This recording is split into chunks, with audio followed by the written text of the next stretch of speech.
Well, good afternoon and welcome to the homestead. My name is Jonathan. Thank you so much for taking time out of your busy schedule to join us for this third episode of Porch Talk entitled The Walking Dead. And yes, you guessed it, we are going to talk about zombies today. Well, more of an honorable mention.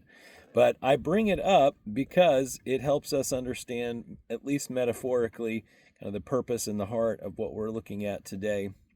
And I want to kind of maybe grab your attention, if I can, by reading from the prophet Zechariah, chapter 14, verses 12 through 15. So if you have your Bibles, take just a moment and turn with me, because you may be thinking to yourself, is he actually suggesting that zombies are in the Bible? Well, let's take a look and see. Beginning in verse 12. This will be the plague that the Lord strikes on all the peoples with who have warred against Jerusalem. Their flesh will rot while they stand on their feet. Their eyes will rot in their sockets, and their tongues will rot in their mouths. And on that day a great panic from the Lord will be among them, so that each will seize the hand of another, and the hand of one another will rise against the other. And Judah will fight against Jerusalem, and the wealth of all the surrounding nations will be collected, gold, silver, and clothing in abundance. And the same plague as the previous ones will strike all of the animals, and it mentions all the animals in those camps.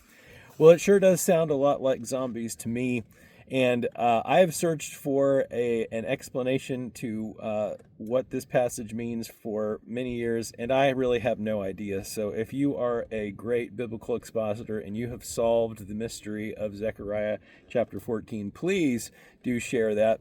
But we are going to talk metaphorically today about that, because we can be in a zombie-like state where we're out, we're doing things, we're living, we're in the world, we're doing our job, we're hopefully training our children up in the way they should go. We're spending time with our spouse, or if you're single, you're out saving the world, doing whatever it is you're doing. And so, but on the inside, we can be dying, or we can be dead. We can be spiritually dead. We can be, as the Bible calls it, lukewarm. We can be in a place that is outside of where God intends us to be, because he intends us to be alive and thriving inside. And we can be a lot like this apple tree that's behind me. It's dormant right now. It's had life. It's grown. It's several years old. It's produced fruit before, but it's just dormant. It's not doing anything. And if you look in, I don't know if I can. Yeah, I can't really zero in the camera mode that I have right now. Sorry, but maybe you can zoom your screen in. If you look behind me, you should see that this tree right now is not producing any fruit. It's completely dormant. It has the place, the branches, where it did produce fruit at one time, but there's no buds, there's no signs of life. It looks dead, but it's still actually alive, or it has the potential to come back to life. And so that's really what we're talking about today. And this is a part of the homestead. I don't know if maybe last year briefly, I put it on, but this is our orchard. We planted it last year. We've got plums, apples, pears, peaches, and some other things. We're getting ready to put the vineyard in this spring, and some more fruit trees and some more berry bushes and things like that. So hopefully it will be a life-producing year. But I want us to reflect inwardly, and of course this entire season, and really every season of Porch Talk, my goal is to help you reflect inwardly, to take just a moment while we're always focusing outward for most of the day and just getting all the things done, and just really many of us trying to just survive life and just survive the things that are in front of us. It's good to take some time and just push the pause button and all of that and reflect inwardly, because it's those times of inward reflection, and as the Bible says, being transformed by the renewing of our minds. Those are the times. Oh, big wind gust.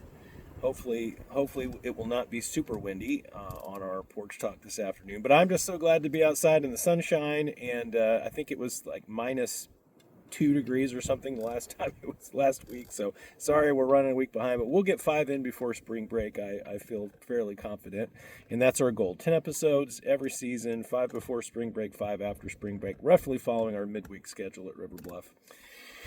All right, so let's spend a little bit of time talking about how we should be. So the Bible obviously clearly, even if it's just metaphorically, teaches us that it's not good to be, to be rotting on the inside, to be standing upright, but to be dead on the inside. And so how are we to be? Well, let's take a look at that. It's actually found in John chapter 15:5, the answer to that question.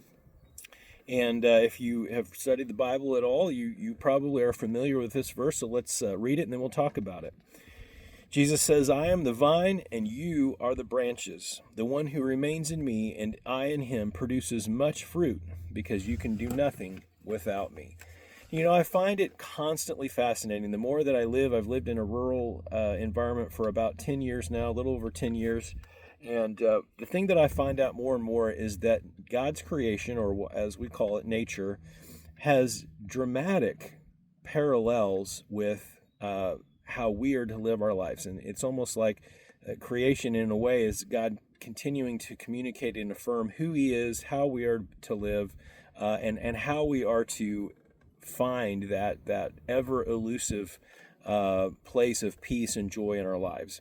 And these fruit trees behind me, there are 10 of them. I don't know, you probably can't see all of them in the camera, and that's fine. And the reason why you're maybe wondering, well, why are there gates, why are there cattle panels around them and fence posts and all these things? Well, the collars at the base are to keep the root stock and the stem from growing branches out, because that will kind of mess up. That's if you're not into the orcharding science and everything, don't worry so much about that, but it has a purpose. The gate is to keep the deers out, or the panel is to keep the deers out for the most part. Not deers. I realize that deer are plural. Thank you. Sorry. And we're actually getting ready to move some of our chickens in here, and they will be on pest control. So they'll be the little bug eaters, the bugs that want to crawl on the trees and kill them. And we'll actually have a net fence around this whole thing. So I feel bad for the deer. The deer probably saw us out here planting all these trees thinking, wow, this is great. I'm just going to walk right up. I'm going to eat the leaves. I'm going to eat the fruit.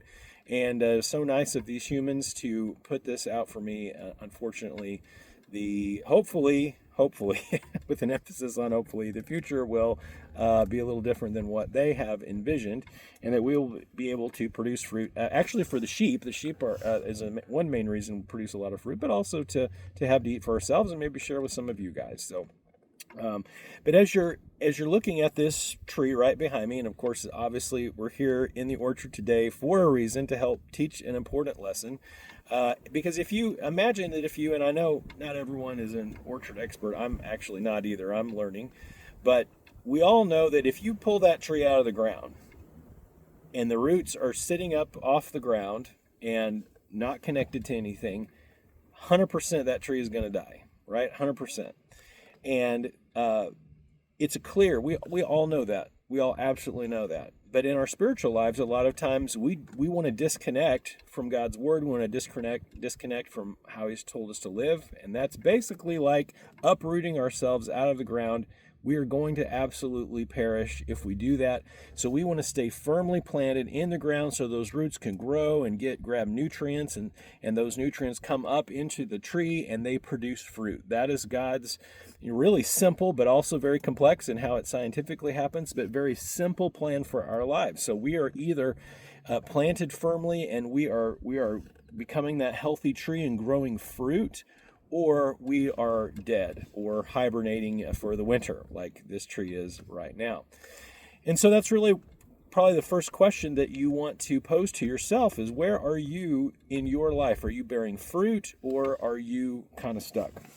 And to kind of get us thinking about this, I want us to think about, really answer the question, why? Why should we be producing fruit in our lives? Why not the other way around? Why can't we just be consumers? I mean, really, we're going to be talking about humanism at church on Wednesday nights.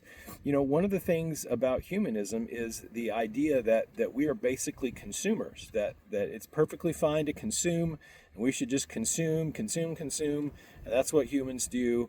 But God's actually told us the opposite is true, that we are to produce. So the first clear, probably obvious answer that we are to be producers is because the Bible says so, and it flies in the face of the religion of this age, secularism, humanism, whatever you want to call it.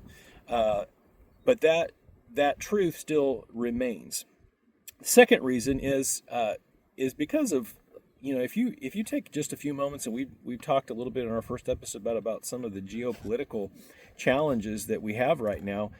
Last night we had a pretty big escalation in the war between the Russian Federation and Ukraine, and really ultimately it's between all of NATO, and it's definitely another Cold War between all of NATO and its allies and the Russian Federation and their allies. And I don't know why we're pretending like it's not, but that's okay. That's just because that's just how it is. So we are for truth and honesty purposes, we are calling it mini World War III this spring, because we'll see what historians call it in the future. I'm going to call it mini World War III right now, because most nations are involved in some way in this global war, and food is becoming a scarce resource. There is less food production due to the war, or because food is being shipped across the ocean, and in other places. More regulations that have been put on us over the last 4 years have caused production in the United States to decline.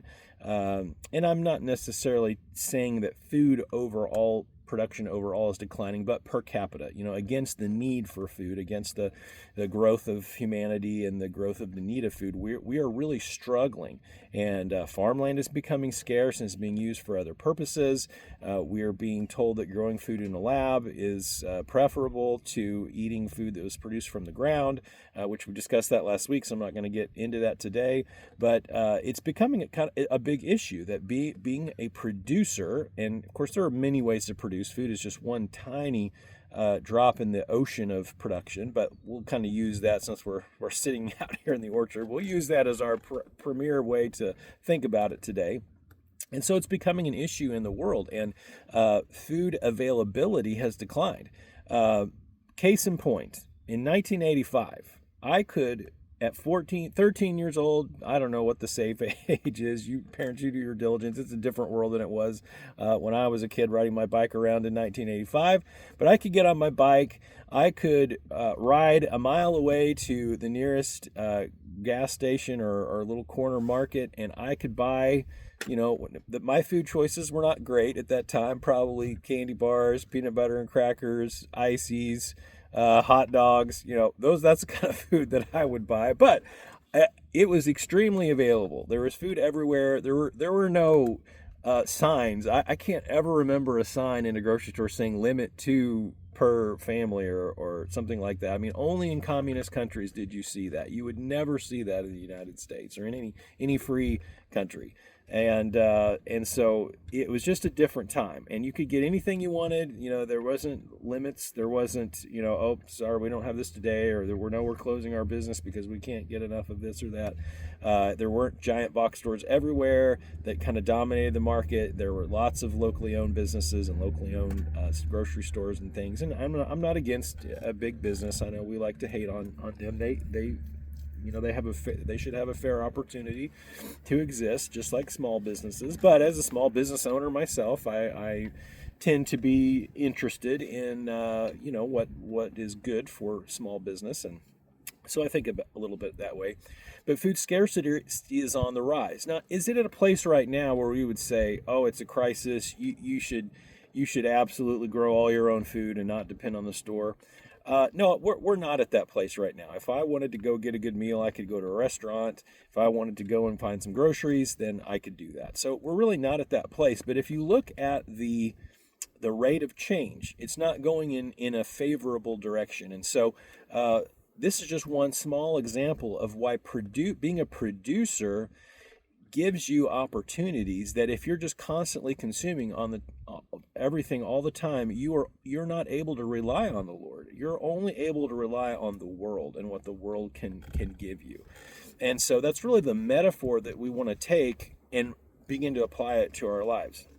All right, a third reason to be a producer: rising prices. I mean, if you look at just generally Americans, and it's really crushing you, especially if you're a young person, you're just joining the workforce, you're just beginning to build wealth, and well, hopefully you're not getting into debt, but and getting your net worth is declining. If so, you got to fix that, and we may try to address that at some point this spring. But hopefully you're producing, you're building wealth, your net worth is increasing over time, because that is what the Bible clearly teaches in the parable of the talents. And so we want to be wise money managers, and we want to be producing a healthy financial a system for ourselves so that we can provide for our families and for others and be faithful to do that. But rising prices are continually, I think every single Porch Talk that we have began a new season, this particular issue has gotten worse. That inflation is rising. The percentage that families spend on food is rising over time significantly. I can't, I'd have to get some hard data to quantify this for you, but I believe that I am somewhere pretty close in this. Oh, it's a pretty low little crop duster or something there. I think I'm pretty close on this. Back in 1997, when Stephanie and I first got married, based on what the average household income was, you probably could spend about 10% of your income in a year on food. Even if you were not a high wage earner, 10% would get you a pretty good food life. Okay, whatever that means, all right? Get you a pretty good, and of course back then, a lot of the foods that were produced were not laced with chemicals. They were not GMO. They were healthier for you, and so that is much more difficult now because healthy food costs twice as much as quote unquote plastic food, and so now that figure is closer to 25%. In some cases, 35%, and that is a dramatic change over the last almost 30 years. And that percentage should not change. Obviously the cost of food will always go up because of inflation. As long as we have a fiat dollar, hopefully Bitcoin and other blockchain currencies will eventually solve that problem. But we're transitioning. It's going to take a while.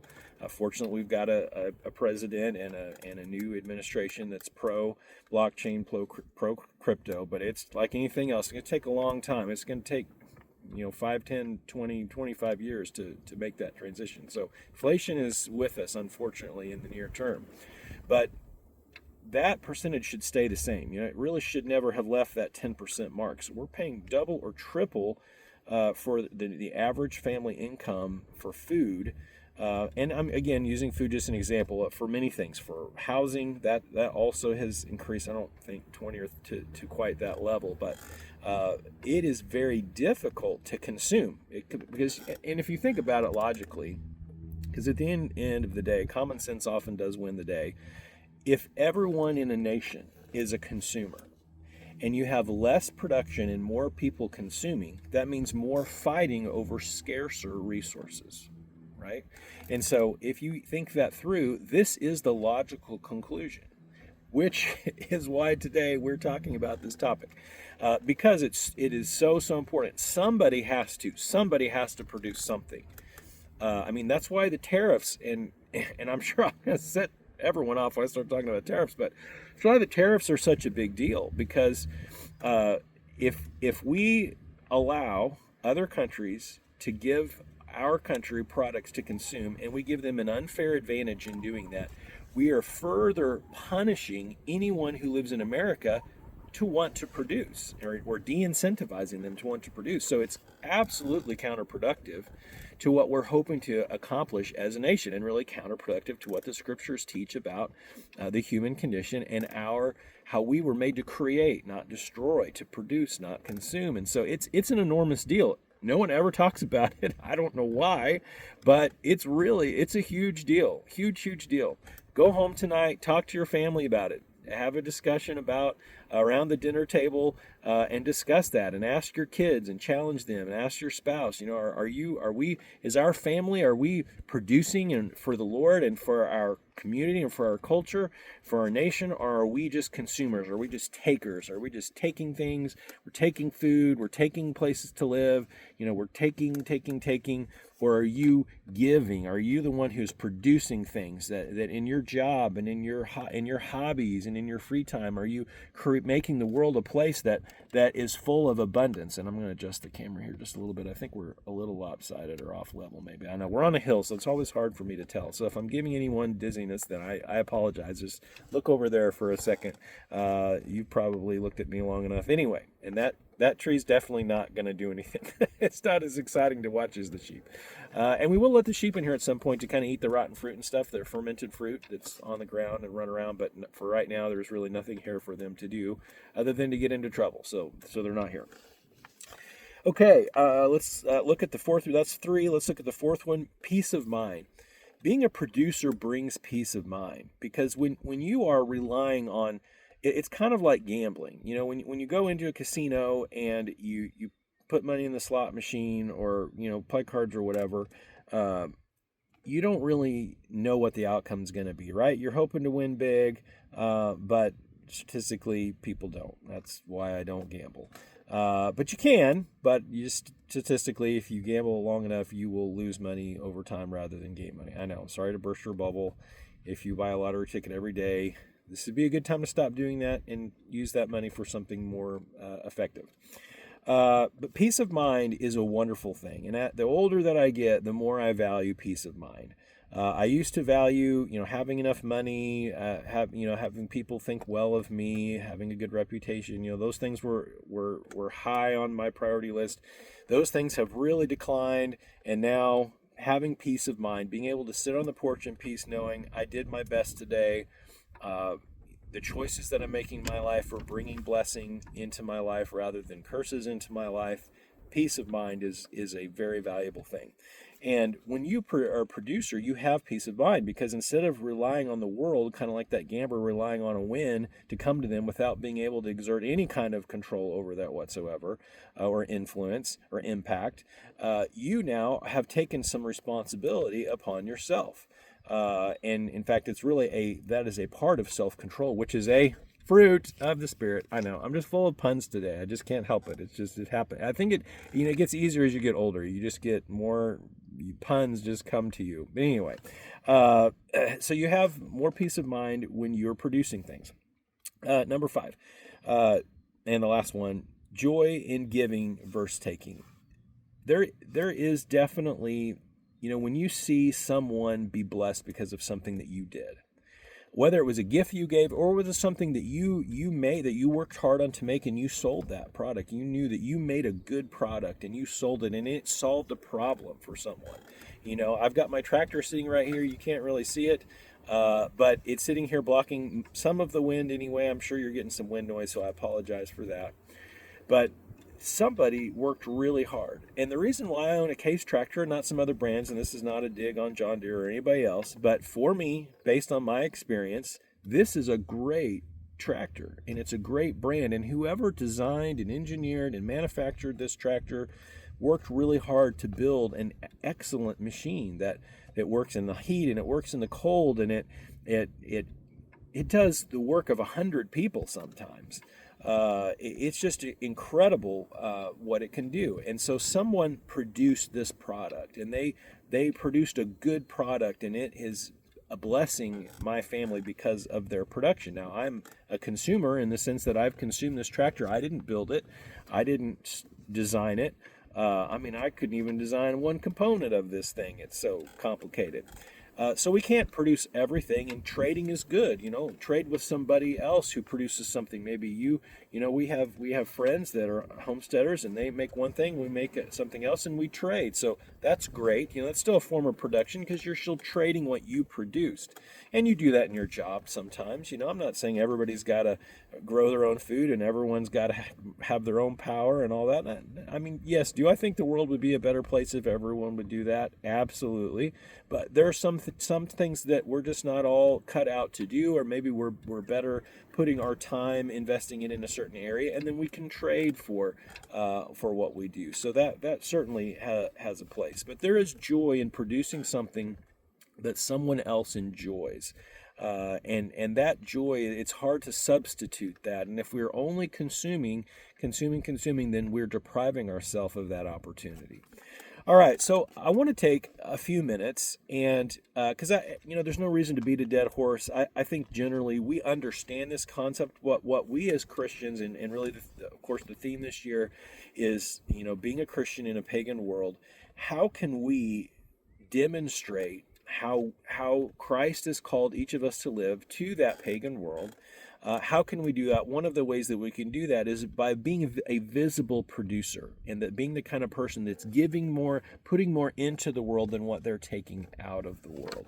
And so what I want to do is take a few minutes to give you some examples, and maybe these examples will ignite some excitement in your life that would propel you, or just like maybe you've got a really nice fire, maybe you're a trained Boy Scout or Girl Scout, and you've just got this perfect A-frame or tic-tac-toe framed fire. But unless you take a match and you ignite that stored energy, the kindling and the wood and everything, hopefully dry, that you've got all laid out there, before it's going to burn and produce a great fire and produce heat and warmth and the ability to cook and different things, you've got to ignite it, right? You've got to throw that match out there, or you've got to do it, the old-fashioned way with magnesium strip, or if you can do it from just stuff you found on the ground, well, good for you. You're better than I am.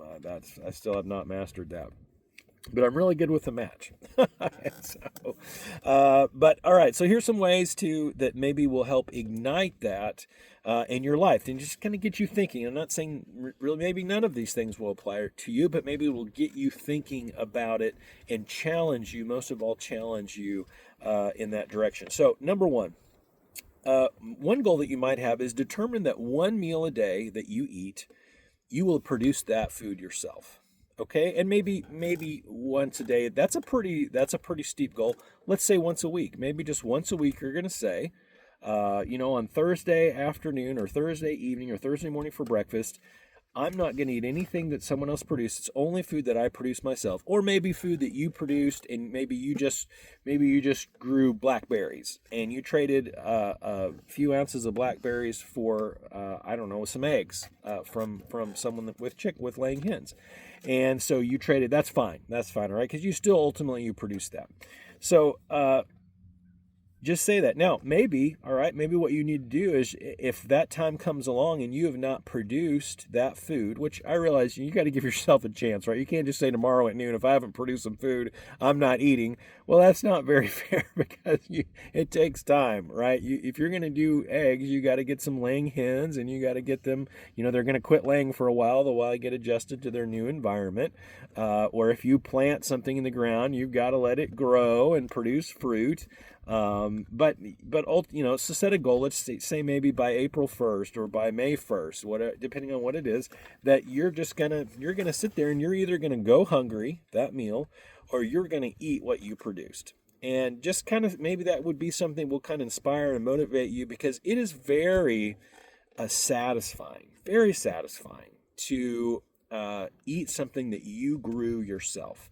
Or from an animal that you raised yourself. It's I don't know how to tell you. I mean, I was 35 years old, 36, 7 years old before I ever did that. I don't know, maybe we grew some green peppers or something when we lived in the subdivision, but and that counts. You can absolutely grow food you can grow food if you live in an apartment and all you have is a balcony, right? You don't have to have a farm to grow food. Just look up urban preparedness, urban gardening. There are a million hours. I don't even think that's an exaggeration. There are probably plural, millions of hours of content on YouTube on how to do that. But it's very satisfying. So just do that, and just whatever you can produce, that's what you eat at that meal, and maybe work yourself up to once a day. You get to the point where, man, I made this sourdough bread, and so I'm going to eat that. And I went out to the coop and I collected these eggs. And I'm going to have my scrambled eggs. And I will tell you the honest truth, guys. That is pretty much every day for me. Every day at breakfast, I eat eggs that my chickens laid, and I eat sourdough bread that my wife milled from flour. And I guess she didn't grow the wheat, but she traded for the wheat berries and ground the wheat berries and made that bread from an organic sourdough start, and she even made the start. Now, what I would love to see is we don't have orange trees out here because they don't really grow in Missouri, but we have an indoor orange tree that produced fruit last year. We bought it from I can't remember which place we got it from at the moment, but so I'm hoping that my orange juice that I eat with my sourdough bread and my scrambled eggs, I'm hoping that maybe this year it will be fresh squeezed orange juice from an orange that grew on my orange tree. in our little indoor greenhouse area. So focus on that as a goal. Now, it took me 10 years, guys, really. It took me 10 years to get there. All right. So please do not think that, again, tomorrow for lunch, you're going to eat food that you produce, which I know you guys don't think that. So I'm just saying have a reasonable goal. Don't beat yourself up if it takes some time. It does take some time. But modern technology is incredible. You can get on Amazon right now, and for a very low price, you can buy hydroponic setups where you can grow food inside. You can buy like these root bags where you can grow root type things like potatoes. You can get entire indoor greenhouses you can stick in your basement or in a closet because they have LED lights with them. I mean, they just it's amazing how technology has given us opportunities to be able to produce food. It's an irony. It is a sheer irony that in a time when we can produce the greatest amount of food ever in the history of, natural food ever in the history of humanity, that we are producing the most toxic, chemically laced, and just low production per capita overall. It is truly ironic. All right. Okay. Don't want to beat a dead horse. All right. Another idea to ignite your journey. Learn something to do for yourself that you've been paying someone else to do. All right, so maybe that's as simple as just mowing your own yard. Maybe just get out there and get a lawnmower and just mow your own yard instead of paying someone else. Now, I want to say something before I get into this kind of category. I want to say two things. Number one, you shouldn't do everything for yourself. There's a reason why, if we did everything for ourselves, young people would not really have job opportunities, right? That's part of the part of the idea is that as you age and you are doing more complex tasks, and that some of the more manual labor jobs that require less skills, we are hiring a younger person to do that, and that person is able to be blessed and benefit from that. So please don't overhear what I'm not saying, if that makes actual literary or rhetorical sense. I think it does, right? But rather just hear me say that. But probably some of us, we might just be like, I'm only going to do one thing. I'm going to go sit in my office for 9 hours, and then I'm going to come and watch Netflix, and that's it. And I'm going to pay someone to do everything for me. I'm not building anything myself. I'm not making it myself. I'm not growing anything myself. I'm not mowing my yard. I'm not fixing my car. I'm not fixing my HVAC. I'm just, and I used to have that mindset, so I get it. I actually understand that, because there is a such thing as opportunity cost. Opportunity cost means I could spend, so for example, let's talk about fixing cars. All right. This is one of my events that I am not strong at. I could spend a lot of time and probably waste a lot of money trying to fix my own vehicles. Okay. Probably could try to do that, but I am not good at that. That is not a strength for me. And so it is better. There is opportunity cost, because we run a lot of businesses and we do a lot of ministry things. It's either an opportunity cost for ministry, or it's an opportunity cost for me in digital finance, which is one of our biggest businesses that we have right now. It is an opportunity cost for me to fix my own car, because I am literally throwing away money that could be made, or I'm throwing away opportunity for ministry that could be being done. When someone could come and fix in 5 minutes what would take me at least 5 hours, maybe 50 hours, because I will probably make the problem worse before I make it better. All right. So I don't want to caveat all those things. I hate disclaimers and caveats, but you got to have those sometimes. And so when I'm making this statement, please know that I am recognizing all of those truths. Okay. But for those of you that are out of balance, then just learn to do something yourself. Pick a trade in your house. So whether it's plumbing, electrical, HVAC, just decide from now on, I'm going to watch YouTube. I'm going to get the right tools. I'm going to learn. I'm going to learn from somebody who does it in a career or trade. Pay them $100 to let them follow you around for a day and just watch them do it. But I'm gonna from now I'm gonna handle the electrical issues in my house, or I'm gonna handle the plumbing issues in my house, or I'm gonna handle the carpentry issues in my house. That's gonna be on me from now on. That I'm gonna learn that. I'm gonna do that myself, and maybe I'll even go and I'll help somebody else do it for them, or maybe I'll get a side hustle. And so 4 to 6 hours a week, maybe your job doesn't pay, you don't have a retirement option, or not enough is going into retirement. Then that's your retirement now. You have 4 to 6 hours. You get on Facebook Marketplace or wherever and just say, hey, I can do carpentry work. Give me a call. I'll come fix your door. I'll come, build you whatever. And then now you've got that extra income stream, and you're also producing at the same time instead of just consuming Netflix or consuming video games or whatever it is, all the time. So, all right, number 3. Provide a service, and which we talked about that a little bit in the last one, learn to do something yourself, but provide a service. So maybe you, and this kind of goes along, I guess, a little bit with the side hustle, but maybe you have a skill that you do at your job, or you just have a hobby that you're really good at, or an area, another career that you used to have, but there's something you could do that would really help someone, right? You could go, you could kind of be the go-to person at church for XYZ, and you just kind of let it be known. You post on on your church Facebook, hey, I'm good at this. I'd be willing to help.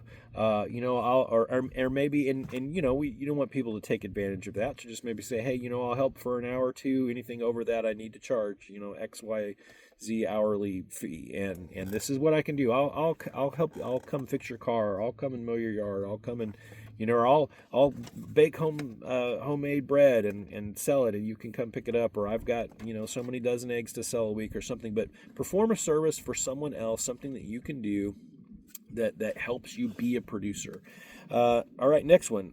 Learn basic building, and go out and do something. Don't just get a bunch of books and read them, which I know people don't read books so much anymore, but don't download a whole bunch of stuff on Kindle, or whatever the Apple version of that is, and just read about it, but actually go out and do it. Build something. Build a greenhouse, a shed, a raised bed, an unfinished space in your basement or attic. Just you will learn so many different skills doing those kinds of things. And if you haven't done any of that, maybe just start simple. Maybe just build a small garden bed, or maybe just build like a small piece of furniture, something simple like a table, or a stool, or something like that. But just learn a skill that will get you building something. Serve in a ministry area at church instead of just participating in attendance. All right. Now, I'm not. There are some things we need to be there, right? We need to show up for, to attend. Same for me. And I'm a leader in the church, but there's sometimes where it's not time to serve or lead. It's just time to show up and be there and be a part of what's happening. So, completely for that. Here's where I think, and I'll just be real brutally honest, here's where it is a failure, is if that's all you ever do, is just show up and attend. So in other words, you're only receiving, you're only consuming. Sometimes it's time for you to stand up and lead the Bible study. Sometimes it's time for you to stand up and go serve in the children's ministry, or in student ministry, or on the mission field, or wherever it is. It's time to produce as a Christian. So what does production look like in church? Well, it looks like sharing the gospel.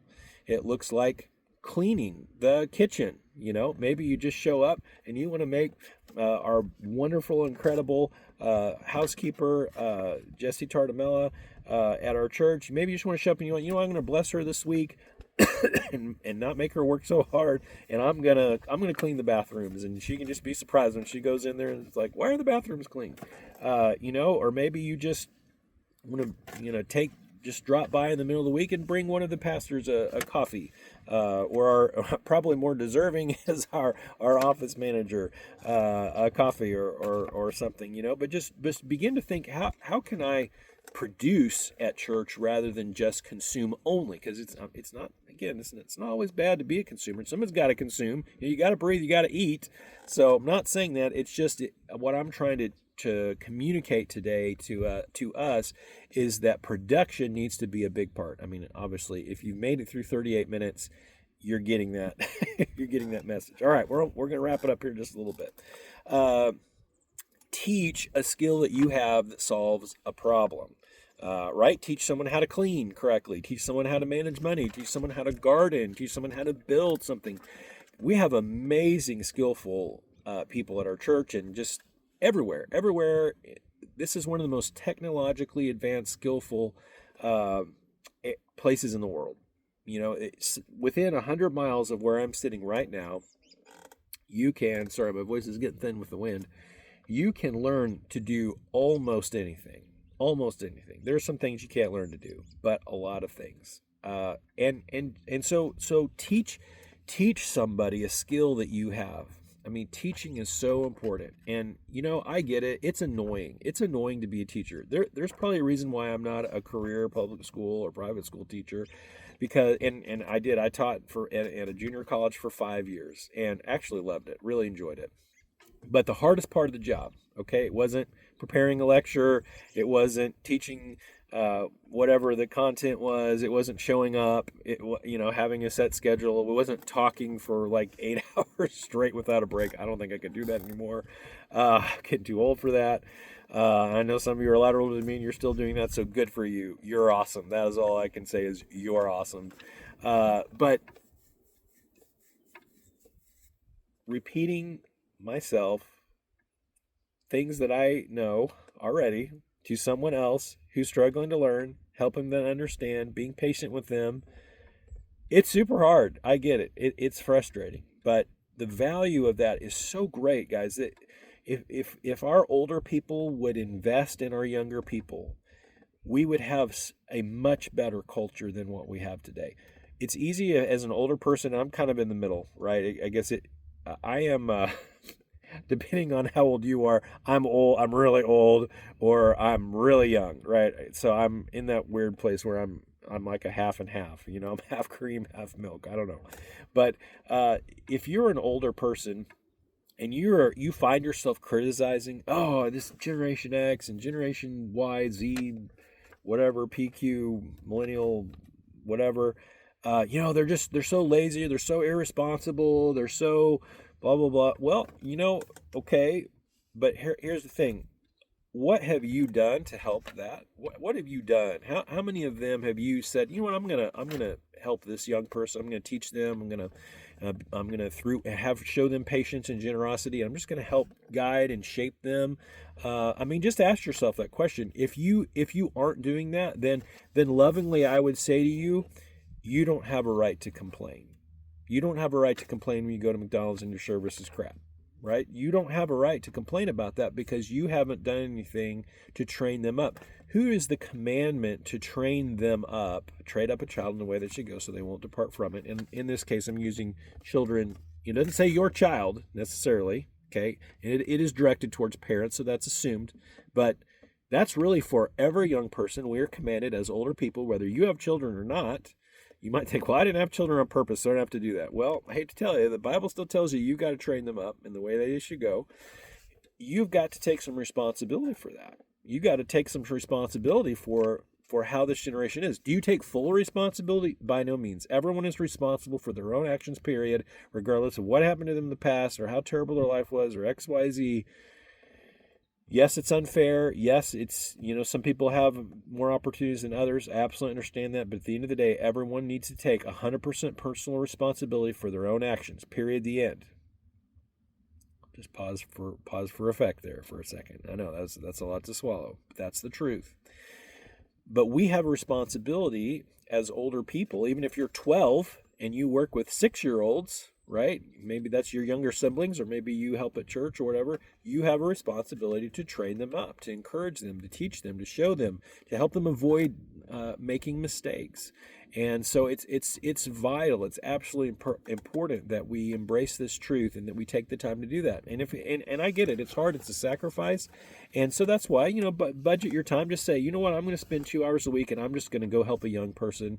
I'm going to, maybe help them with their job, with their business that they're trying to start. I'm going to try to help them manage their money, because it is true. Younger people tend to be terrible money managers. And although there's a lot of older people that are terrible money managers as well, but it is something that's not being taught well. Let's say, for example, from generation to generation. And people are touchy about money. They don't want to hear when they're, no one wants to hear when they're not living on a budget. They never want to hear about living on a budget. That's hard to hear. They never want to hear when you're deep in debt. You never want to hear about getting out of debt. I get it. I understand those things are hard. It's just like any addiction. I mean, having a poor financial situation. I know there are a few situations that are outside of our control. So I'm not talking about those. I'm talking about normal financial situations where you just kind of slowly and steadily get yourself in debt because you are consuming more than you're producing as an individual. Another kind of sub lesson to go with today. But it's hard. So maybe maybe teach a younger person how to manage their money, how to make more than what they spend in a year, and how to live more effectively, or teach them how to sew, teach them how to do anything in food production. I mean, there are so many great skills out there. It's incredible. And maybe it's even a hobby that you have. Maybe it's something that doesn't provide, great life change, but maybe it's just a hobby that you have that, there's other people that might enjoy this hobby. We'll go and teach them how to do that, or help them start that hobby, so they can have, that source of relief and refreshing in their life. So I hope this has been good. I hope this is kind of maybe some of this list here at the end has helped you have some catalyst to ignite your journey in being a producer. Maybe you're really inspired. You're like, man, I just want to go all out. I hope so. That's great. But I would just say pace yourself. You just can't. I mean, I still consume a ton. Would I like to have a higher percentage of production in my life? Absolutely. And I've been working for this for decades. So it does take time. So pace yourself. Pick one or two things and just focus on those things. Focus on living a healthier lifestyle. And so maybe in doing that, I'm going to produce more in those areas. And maybe you're great at that. You know what? Maybe you have complete control over your eating, complete control over exercising and working out, and you are in excellent health. Go teach somebody else how to do that, how to have excellent health in their life. It would be enormous. Americans are the most unhealthy culture in the world. It's insane.